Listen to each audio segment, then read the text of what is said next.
Welcome to the Raising Confident Girls podcast, your guide to raising strong, confident daughters. I'm Melissa Jones, the founder of Girls Positivity Club and a teacher for over 20 years. In a world where girls often feel overwhelmed, anxious, and confused, this podcast is your go-to space. As caregivers, we navigate challenges together. I founded Girls Positivity Club to provide a place where you belong and get the tools to face today's hurdles. Consider this your regular check-in with a trusted friend, offering insights and practical tips for meaningful conversations. I'm here to help you feel confident on this journey of raising a generation of empowered girls. Let's dive in and raise those confident girls together. Hi, everybody, and welcome back to another episode of Raising Confident Girls. It is the new year if you are listening in real time, and we have just had all the holidays that we celebrate in November, December. And if you are listening to this on this week, then you know we are all recovering from all the holidays and getting back into a routine, which can be such a challenge because we're used to more of the freedom of being off from work and school, and things just feel so free sometimes over a break. And then getting back into a regular routine can oftentimes feel like you're moving through quicksand, or it can feel very uncomfortable. And just like no one wants to get back into the routine. It's harder to wake up in the morning, all the things. So my goal today is to help you start the new year off right by helping get back in a routine with simple tips to help your daughter ease into the new year. And again, even though it's not a new school year, it's a lot of times a new semester, and adjusting back from the holidays and lack of a routine can feel hard. Before we get too deep into the episode, thank you so much for listening. We are coming up on our year anniversary of the Raising Confident Girls podcast, and I'm so grateful that you've listened all of this time. And the biggest compliment that you can possibly give is to share this with another parent or caregiver of a girl that it could help.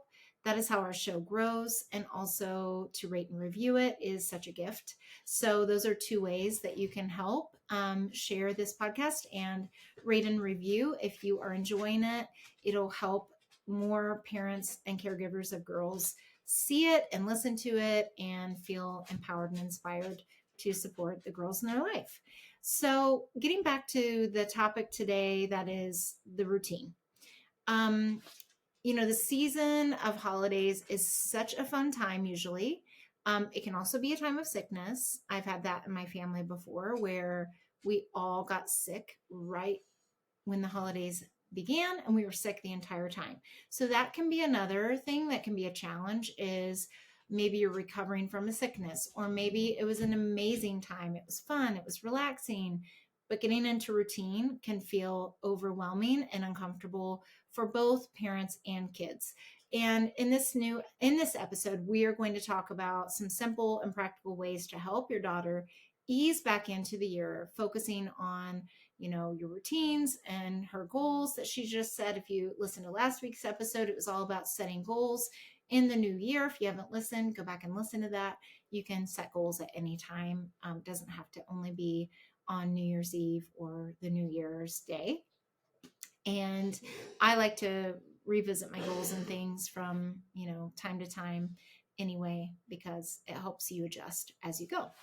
So, each year we can think about how to reflect on the past year and what we want more of, what we want less of, things like that. And, even getting back into a regular routine can be really a challenge, and it can feel like it's the hardest thing in the world. So what I would hear a lot of times from girls in the classroom is Anna clubs. Everyone's tired. You're tired. They don't want to get up early anymore. They don't want to get up early. They weren't getting up early over break. It's colder in a lot of places, so it's not as motivating. It's darker in the morning. It's not as motivating to get up and get out of bed. And the excitement of the holidays is now over. You're kind of on the downswing of it, of there's not really a major holiday in January besides the new year. And, February we have Valentine's Day, but other than that, there's not really, if you think of like in the girls' minds, there's not really anything exciting unless they've got new activities they're doing or a new girls' positivity club. Or whatever it would be that they're involved in, where they're going to be doing new things. That can be exciting. But this week can feel hard. And so I want to help you with that. Transitioning back to regular schedules, even you going back to work, especially if you've had some time off. I've had some moms who have had time off due to having a baby or over the holidays, even. I've had some who they take time off during the holidays to spend with their families. Some families travel over the holidays. They either go on a vacation or they just go and see relatives. And also, some people had to work over the holidays. Some people didn't get as much time off, some families. And so maybe the routine was that your daughter stayed with your parents or a relative, or they went to a winter camp, like a day camp, because you couldn't be home with them. And at the same time, it wasn't really a regular routine because you felt like you wanted to be with them or they went somewhere different. And so, yeah, so it's just easing back into whatever situation it was. If you're from a divorced family, maybe your daughter spent time with the other spouse and now they're coming back to you and things are different at that home, whatever that would be.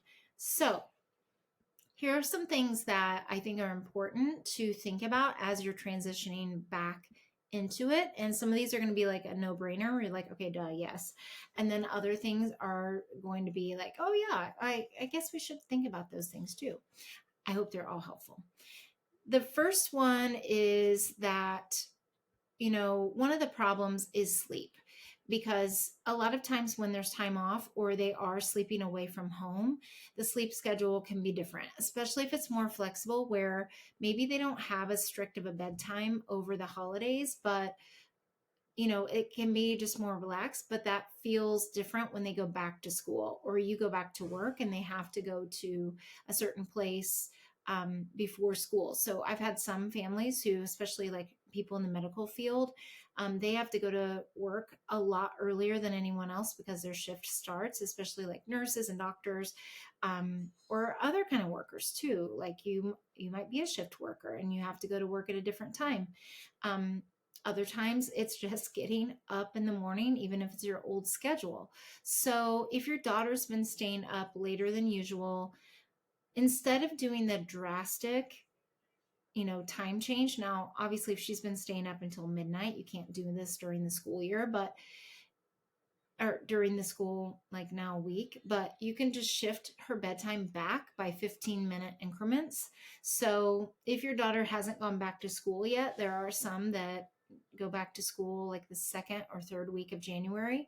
So if that's the case, or if you're going back to school, you can just gradually start shifting the bedtime schedule. And at first, it can feel like a struggle, but even just shifting it back 15 minutes in increments can make it feel a little bit more manageable. Ideally, you would do this a little bit before she goes back to school, even if it's the weekend before. And if she's going back to school, maybe you just kind of are easing back into it. And that can feel uncomfortable. But having that calming routine a little bit earlier is really important. So maybe you do a no screens, 30 minutes before bed or an hour before bed, or maybe you do a reading. I used to do like a lot of read alouds at bedtime when my teenager was younger, and we would start like half an hour before bedtime. But sometimes we just got in a rush and it ended up being that we were late with the routine and then the bedtime didn't change that much. So I think going back in 15-minute increments would have really been helpful for me. And I think anytime we can do that, even for ourselves, just backing it up a little bit at a time is really important. And having that downtime of reading, of saying your prayers, saying your affirmations, reflecting on your day, whatever you do for your bedtime routine with your daughter is a really good way to get you both into the routine, and starting that back, a little bit at a time is really helpful. So you could say something like, okay, I know we're used to staying up a little later, and you've gone back to school and you have still been staying up a little bit later than what we'd like. So let's just start backing it up a little bit so that you're more well rested for school, because it is darker. It is colder, whatever, that fill in the blank. Let's start winding down at this time tonight, and I'm going to help you with the routine. Maybe it's a warm bath. Maybe it's, whatever your routine is. Um, so establishing that healthy routine is really going to help your daughter and you feel energized and prepared for the day ahead. So I know for me, it's really hard for me to go to bed way earlier than what I'm used to, but I feel like 15 minutes is a lot more manageable. And we have a rule at my house about screens, and bedtime. So you can decide what works for you, but we don't do screens in the bedroom of my teenager because it's such a thing during the awake hours that we're managing, that having it not in the bedroom has been a really helpful thing for a peaceful night's sleep. So whatever that is for you, is right for you. So just thinking about, like, how could we back it up and make it more of a calm way? And again, I'm not a perfect parent. I've intended to do these things sometimes and then it can fall through. And the thing is, you just try again the next day. So, and you adjust it to whatever works for your family. The second thing is having that visual goal for the week or the month. So thinking about, like, okay, what could be our goal for the week or the month? So this could tie back to, if you listen to last week's episode, the vision board or the word of the year or whatever that would be.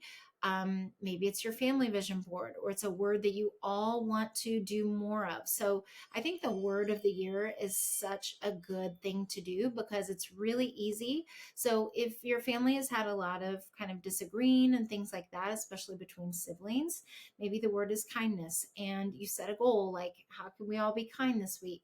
What are little things we could do? Or if we've been distracted during certain times, maybe it's focus, whatever it is. Having that word displayed and then coming back to it as a family is a fun and low pressure way to kind of track progress and make steps toward that. Of course, you have to talk about it and you have to take action toward it. Maybe you could even have a reward system as a family. Every time we do blah, blah, blah, that leads to this certain word, which is our goal for the week or the month, we will put up a tally, or we will um, do some kind of a visual, like a little slip of paper, or it doesn't have to be anything intense. Um, check off a box. Maybe it's you make a box and each day we do it. Maybe it's you use your calendar and you put a little star on it if everybody's kind, and you decide that as a family. And it, again, doesn't mean it has to go perfectly. It's just something to work toward.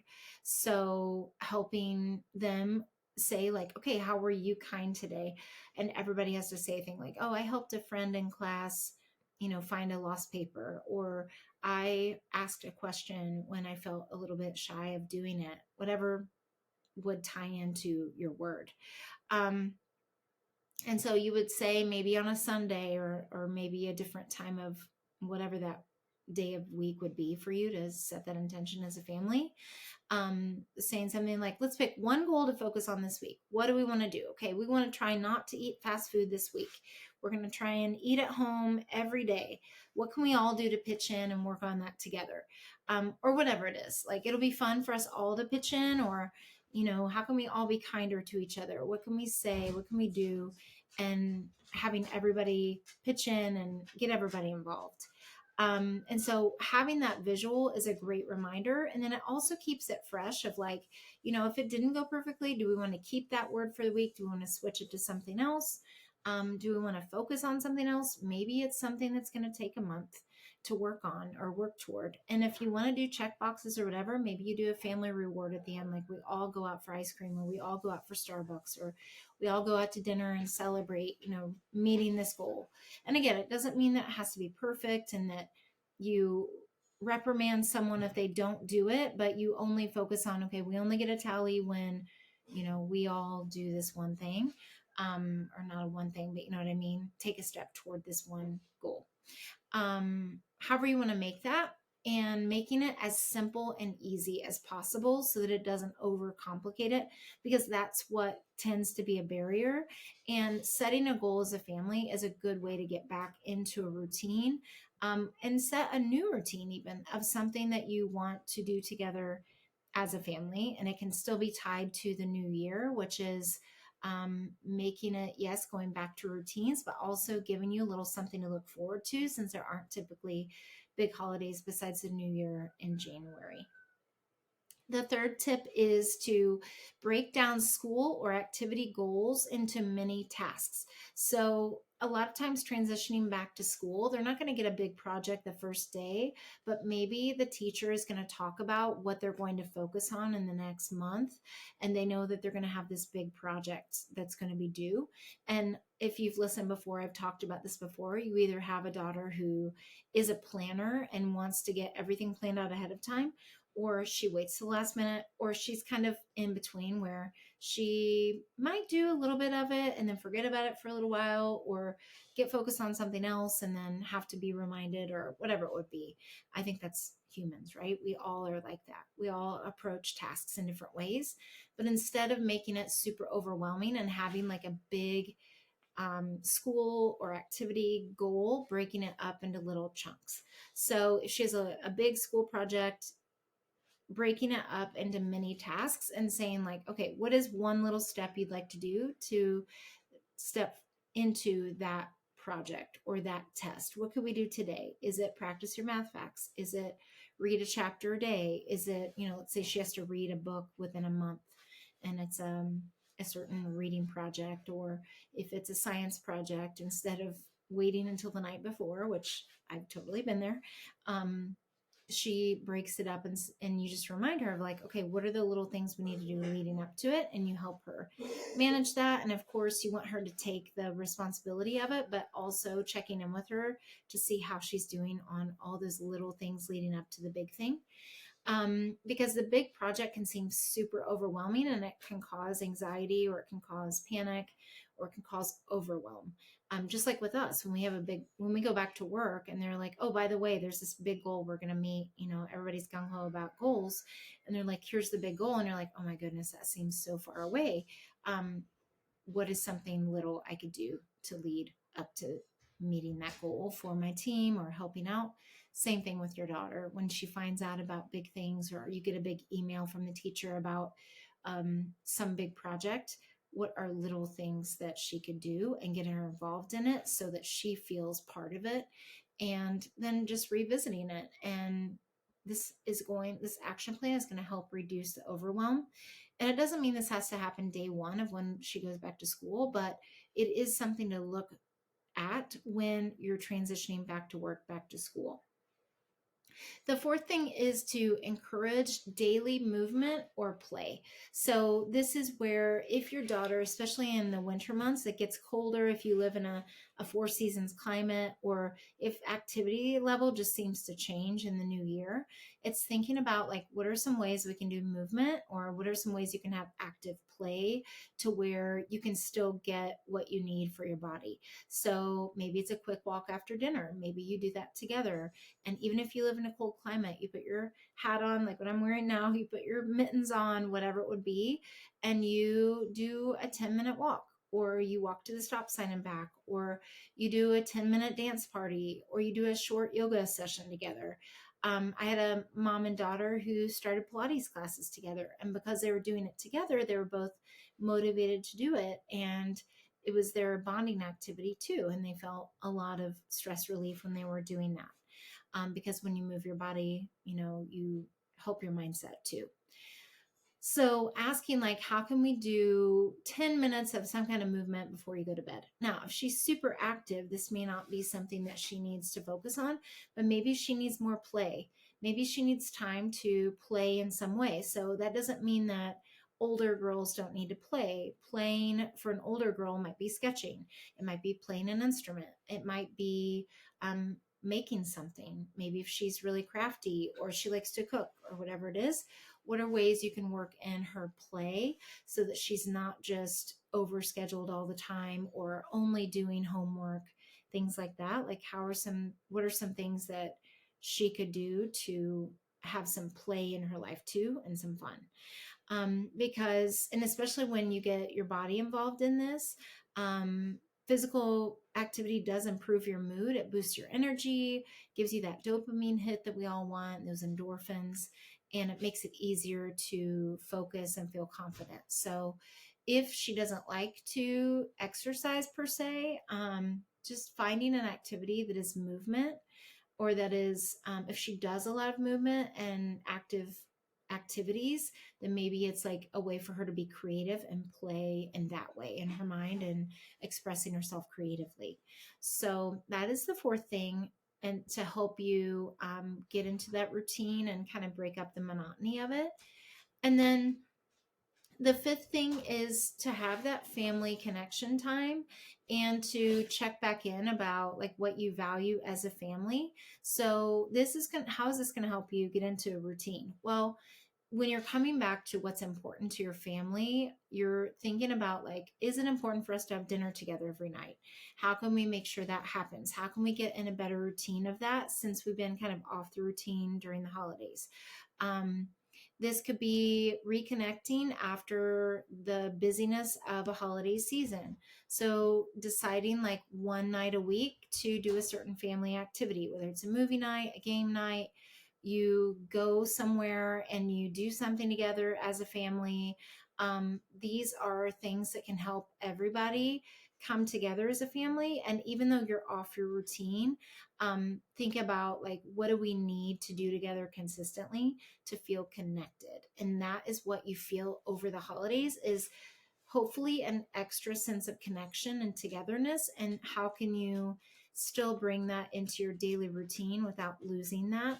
And also without it being really elaborate, like what it would be maybe during the holidays, or maybe you don't have as much time, but like, what are quick connection things? Like maybe at bedtime, you all, you know, go into, maybe you and your spouse go into, or your partner go into your daughter's room and you do a certain routine together, and that establishes more of a routine and a predictability. Maybe it is a family dinner.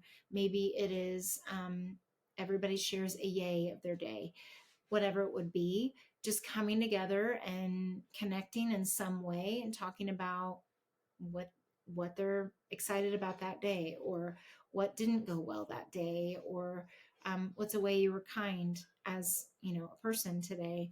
um, any of those any of those things and ways will help you feel more connected, and get into a routine of doing that regularly will help you feel really checked in. And you don't have to sit down and do this. This could be in the vehicle when you're driving somewhere. It could be, what are you looking forward to today? It can just set you up for a good mindset, for not only yourself, but your daughter and your other kids that you have. So it's going to strengthen those bonds. And then giving her space to express how she's feeling about the transition of going back to school is good. This again is that check-in, and just encouraging her to, check in with you about, how are you feeling about school as you're going back? Do you feel like they're putting a lot of pressure on, like they're telling you about all the tests? Is it really easy and light and you're easing into it and that's going well, but it's making you feel like there's something coming? I hear this from girls that are, starting a new semester, whether it's middle school, high school, college. It's like the calm before the storm. So how are you feeling about that? How are your classes going? So, as you're going back, are you excited about anything that's coming in any of your classes? Are you connecting with anybody new? Are you reconnecting with your friends? How's that going? Things like that. So it's like giving her the space to express how she's feeling. And then you can do the same about going back to work. If you've been off for a while, or even going back to work after holidays, like, how's it feeling for you? And that can help her understand you better too. And keeping it kid friendly, obviously. But yeah, it's just good to check in with each other, and giving her the space to do that, and deciding when that would be, is really good. Like, in the morning is not a good time for me to check in with my teenager. It's just not an ideal time. It's more about setting up for a good day ahead. And then the check-in comes later in the day, in the later afternoon into the evening. So yeah, just asking how she's feeling about it, having her express how she's feeling, and then asking, is there anything we can do to make this transition a little easier as we're both going back to work and school? What do we both need? How can we help each other make it a little bit easier? Can help her just process her emotions and help her feel like she can do it, and be, successful and feel good about going back to school, even though she might say, I'd rather just stay home and do holidays again, which, in an ideal world, it's kind of like coming back from a vacation. It's like no one wants to come home from a vacation. It would be fun. Yes, you miss your bed and your pillows and all that, but it's like you kind of want to stay away because it's an escape from reality. Doesn't mean that you don't like your life, but it's just like nice to be out of your routine. And especially if you go someplace warm, or your holidays were warm, fuzzy time, you were together, you got filled up in that way. So now it's like, how can we create some of that, and check in with each other about how we're feeling as we're transitioning into the new normal of after holidays. So I hope this helps you. I know there are other things you can do, having that routine of when to expect certain things, like getting back kind of like at the back to school time where, okay, we do this at this time. These are our activities. I'm sure you have a calendar, all of those things. But what I wanted to provide is how to get back into the routine of staying connected as a family, since that's something that tends to happen in a positive way over the holidays, how not to lose that. And then also how to get back into kind of like that regular life routine, and also still check in with each other and not get caught up in the busyness of everyday life and lose some of that connection. So hopefully this will help your daughter feel more in control and feel like she can come to you about things as she re-enters her routine, and encouraging her to approach this new year and going back to school with excitement and possibility instead of dread. Asking her, like, what are you looking forward to today? What is something that you're enjoying learning about? Because a lot of times in the second semester or a new trimester, or however your school is set up, there can be new topics, new projects that can feel exciting. So that might be something that's coming and a good topic for her to talk about and learn about, or to you to learn about her. And so, yeah, check out, all the things that's going on in her life, and she can do, you can check in with her about that as well. And, yeah, I think this is something that is going to be getting into the new normal for all of us. And I just want to let you know that I'm here for you if you need anything. I'll continue sharing tips about, how we can make this a great year ahead. And until next time, hang in there. I know it's not easy to get back into a routine, and I am here for you, and I hope you have a great week ahead. Thanks for joining another empowering episode of the Raising Confident Girls podcast. Share today's insights with caregivers and friends, building beautiful relationships with strong girls. Hit subscribe so you never miss an episode. We're not just a podcast, we're a community. Follow Girls Positivity Club on social media for more empowering content on Instagram, Facebook, TikTok, and YouTube. This podcast empowers you, supporting incredible girls. Let's create strong, beautiful relationships with the girls in our lives. I appreciate you listening today. Stay confident, stay connected. Until next time, keep raising those confident girls. You've got this.